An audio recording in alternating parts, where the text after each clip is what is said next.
Let's go down now to Davey Coombs, who's with Michael Craig. Mike, after last week's 9th place in Seattle, did you do anything different in your preparation?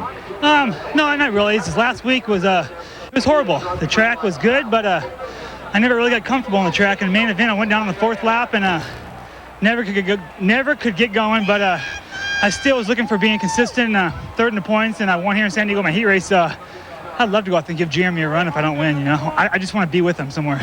You have a long history of always done well here in San Diego. Is it because it's the hometown, or is it the track? What is it? I don't know. I was sitting there on the starting gate thinking, God, the last 4 years have been good for me, and I'm just hoping that, you know, the 5th year would be just as good and continue on the rest of my career doing good here in front of a hometown crowd. I think they're pretty good. I kind of did a couple cross-ups for them, but, you know, if they get behind me, I'll give 120%. All right, that's Mike Craig. Let's go back upstairs to Art and David.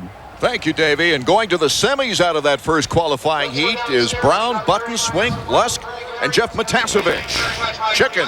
Some impressive riders still to come in the semifinal round. As we are getting set right now, you see Jeremy McGrath going through his pre-race concentration, David Bailey. Well, he knows how important that start's going to be tonight, as it is always, but I think Mike Craig really demonstrated how crucial that start's going to be. Lawrence slipped by him there in the first corner, but Craig was smart to try to get back past him as soon as possible, learning perhaps from Jeremy. That's what he always does, and it was unchallenged from there. Jeremy McGrath, of course, looking to tie his and Ricky Johnson's record for 5 consecutive wins to start the season. And Ryan Hughes, he's looked fast in practice. We're looking right there at Larry Ward. What a race he had last week in Seattle, leading the first 10 laps before his old home state fans. Well, I think that was a fantastic performance. Although he had slipped back to 8th in the remaining laps, I think he wasn't able to really prepare for that. Anybody that's had a cast on their hand can relate to that. And so he's had all week now to prepare. And I think he'll be a lot stronger. And Jeff Emig, who you're getting a look at right here, I think he puts a lot of emphasis on San Diego. He's done well here before, and he's got to get something started, Art, in this season. Number 4, Steve Lamson, the teammate of Jeremy McGrath. He comes off 2 third-place finishes. I was impressed in practice with Ryan Hughes.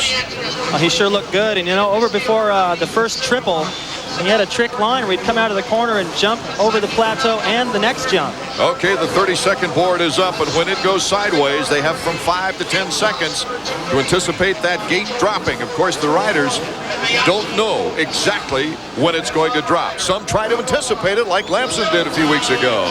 Well, Lamson was lucky. Okay, we're almost set to go, so it's get tense time. And winning a good gate position, winning the first heat that you participate in, is immensely important to Jeremy McGrath. Well, it's great for your confidence. It'd be great for anyone else's confidence, especially Ryan Hughes, if he could beat Jeremy in this heat race. Jeremy's off to another good start. Also, Jeff Emig is there. Emig to the outside, number 2. Emig in front of Jeremy McGrath. Well, this is what he said he wanted to do. He wanted to get up and run with him and see if he can hold Jeremy off. It's Denny Stevenson and Ryan Hughes in 3 and 4 positions. We take a look out in front. Jeremy McGrath, the black pass here in the qualifying heat on Jeff Emig. Well, they used to be friends. Boy, he sure ruins everyone's confidence. I mean, I don't think Emig thought he left him very much room. Jeremy went in there and just about ran over his foot. That's going to perhaps irritate Emig. He might get a little bummed out about that and perhaps more aggressive. That might be just what he needed. The 3 bikes equal, and here comes Emig right back at Jeremy McGrath, bringing the fans alive here in San Diego. So it's Emig, McGrath, and Hughes, 1, 2, and 3 as they go over the finish line jump. That confirms my opinion. I know Emig didn't like it at all. You can see through the whoop section, he was just aiming to the end.